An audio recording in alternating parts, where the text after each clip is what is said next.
Shalom, Bapak Ibu Saudara-saudari dan sahabat BSJD yang dikasihi dalam Tuhan kita Yesus Kristus. Perkenalkan, nama saya Pendeta Aji Santoso Mitalimpah. Saya melayani di Resort GKE Kasongan.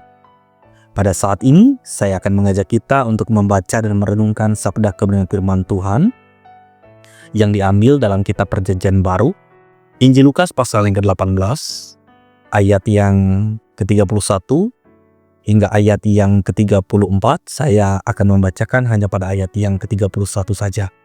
Demikian sabda akan kebenaran firman Tuhan. Yesus memanggil ke-12 muridnya, lalu berkata kepada mereka, "Sekarang kita pergi ke Yerusalem, dan segala sesuatu yang ditulis oleh para nabi mengenai Anak Manusia akan digenapi." Demikian pembacaan kebenaran firman Tuhan. Amin. Bapak, Ibu, Saudara-saudari, dan sahabat BSJD yang dikasihi dalam Tuhan kita Yesus Kristus. Minggu-minggu ini kita telah memasuki Minggu Sengsara, yang artinya kita mempersiapkan untuk memasuki perayaan Paskah. Paskah bagi kita bukanlah hari biasa, karena Paskah itu adalah hal yang luar biasa, karena menyangkut hidup dan mati manusia percaya. Perikop ini adalah pemberitahuan ketiga tentang penderitaan Yesus. Tema penderitaan Yesus sudah 3 kali diberitahukan kepada murid-muridnya, di mana pemberitahuan ini adalah ketika mereka dalam perjalanan menuju ke Yerusalem. Mereka sedang memasuki Yeriko dan mereka hendak menuju ke Yerusalem. Dan dalam perjalanan itu Yesus memberitahukan untuk yang ketiga kalinya bahwa Ia akan menderita. Nah, Bapak, Ibu, Saudara-saudari, dan sahabat BSJD yang dikasihi dalam Tuhan Yesus Kristus, pertanyaannya, untuk apa Yesus memberitahukan sampai 3 kali tentang penderitaannya?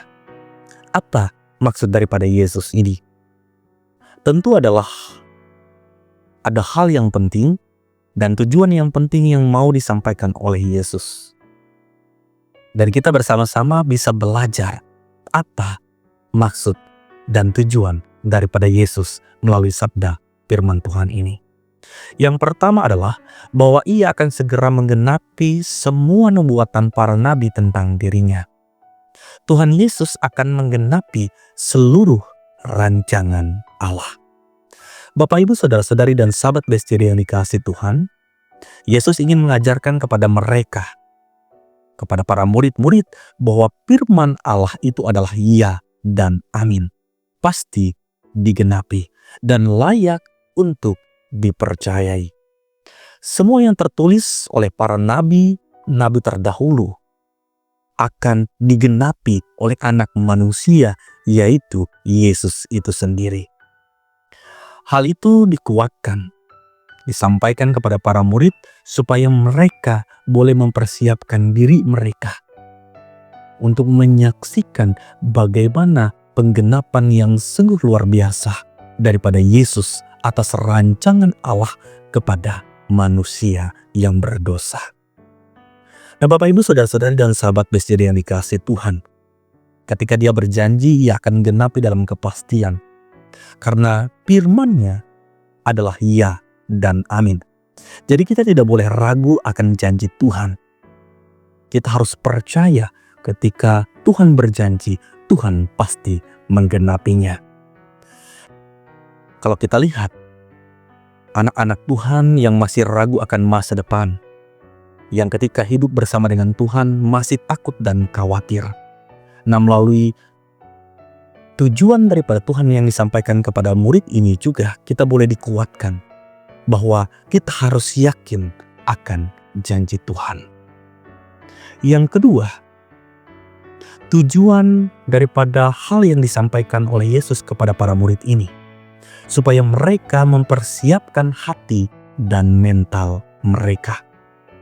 Hal ini sampai 3 kali disampaikan kepada para murid ketika mereka menuju Yerusalem, agar mereka jangan lari dari hal yang akan mereka hadapi. Kita bisa belajar kalau kita lihat dalam kehidupan anak-anak Tuhan, masih sering takut dan khawatir ketika hidup di dalam Yesus. Padahal kalau kita lihat di dalam Alkitab terdapat 365 kali kata jangan takut. Yang artinya kita diajarkan supaya setiap hari jangan takut dan khawatir ketika menjalani hidup bersama dengan Yesus. Kalau kita tidak siap hati dan tidak siap mental, kita bisa tinggalkan dan lari daripada Tuhan, bahkan menyangkal Tuhan.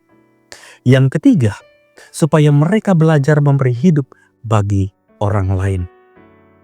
Murid-murid diberitahu hal penderitaan ini supaya mereka mengetahui apa arti dari melayani. Melayani bukan hanya sekedar mengiring Tuhan Allah, tapi bagaimana mereka bisa memberi hidup mereka bagi orang lain. Di sini dikatakan Yesus diolok-olok, Yesus dihina, diludahi, direndahkan. Ini merupakan pelayanan Yesus yang mau ditunjukkan kepada kita, bahwa ia rela melayani kepada orang-orang berdosa. Walaupun ia harus menerima hal yang tidak pantas yang boleh ia terima tersebut. Kalau Yesus mau melayani kita, lalu kenapa kita tidak mau melayani orang lain? Bapak, Ibu, Saudara-saudari, dan sahabat BSJD yang dikasihi Tuhan, banyak anak Tuhan baru sedikit melayani kemudian merasa paling berjasa dalam pelayanan. Sudah merasa paling capek, sudah paling merasa terbeban. Baru melayani, sudah merasa paling kudus, paling suci, dan paling lebih daripada orang lain. Ketika kita menemukan hal yang demikian, maka berhati-hatilah. Ketika kita sudah merasa diri paling hebat, paling sempurna, paling kudus daripada orang lain, disitulah letak iblis bisa memakai kita untuk jatuh dalam dosa. Ada sebuah kutipan yang berkata, ketika iblis tidak bisa lagi membuat manusia menjadi jahat, maka ia membuat manusia menjadi orang yang paling merasa suci. Melayani Tuhan dan melayani sesama harus didasari karena Tuhan dan untuk Tuhan. Jadi, bukan untuk tujuan-tujuan yang lain. Melayani karena kita adalah hasil dari sumber pohon yang menghasilkan buah yang manis, buah yang berkualitas. Sehingga buah itu dapat dinikmati oleh orang-orang banyak. Dan ketika orang turut menikmati buah itu, orang akan berkata, wah, buah ini sangatlah manis. Dari mana asalnya? Tentu orang akan bertanya, mencari, dan orang ingin buah itu juga boleh ada dan boleh ia nikmati terus-menerus. Sehingga nama Tuhanlah yang dipuji, disembah, dan dipermuliakan. Yang keempat, Bapak, Ibu, Saudara-saudari, dan sahabat BSJD yang dikasihi dalam Tuhan, ialah Yesus menyampaikan bahwa ada jaminan kemenangan. Dikatakan pada hari yang ketiga, ia akan bangkit. Ini adalah agar para murid diyakinkan ketika mereka berjalan bersama dengan Yesus, bahwa mereka nantinya akan menempuh akhir yang membawa kepada kemenangan. Artinya juga bahwa ketika mereka mengikuti Yesus, mereka turut melayani sebagaimana apa yang dikehendaki Tuhan Yesus dalam kehidupan mereka. Walaupun mereka akan menempuh segala penderitaan, segala yang pahit, tetapi jangan berputus asa, sebab berjalan bersama dengan Yesus akan menempuh yang namanya happy ending. Happy ending di dalam Yesus adalah kemenangan. Hal itu telah disampaikan dan telah dibuktikan oleh Yesus bahwa ia membawa kemenangan. Ia telah mati dan ia telah bangkit dan menang daripada maut. Bapak, Ibu, dan saudara-saudari serta sahabat BSJD yang dikasihi dalam Tuhan, biarlah melalui perenungan firman Tuhan ini membuat kita semakin yakin dengan Tuhan Yesus yang sungguh luar biasa, dan kita semakin terus mau menjadi terang kasih Tuhan di tengah-tengah dunia. Amin. Akan kebenaran firman Tuhan, kita berdoa. Terima kasih Tuhan atas sabda kebenaran firman-Mu yang boleh kami baca dan renungkan pada saat ini. Biarkanlah kami boleh membuka hati dan pikiran kami, bahkan kehidupan kami, untuk terus mau menjadi pelaku akan firman-Mu.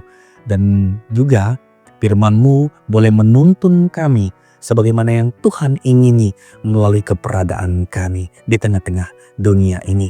Dan biarkanlah Tuhan juga boleh memakai kami dan terjadilah sebagaimana damai sejahtera Tuhan di surga dan di bumi. Hanya di dalam dan oleh Tuhan kami Yesus Kristus kami berdoa, mengucap syukur, dan berterima kasih. Amin.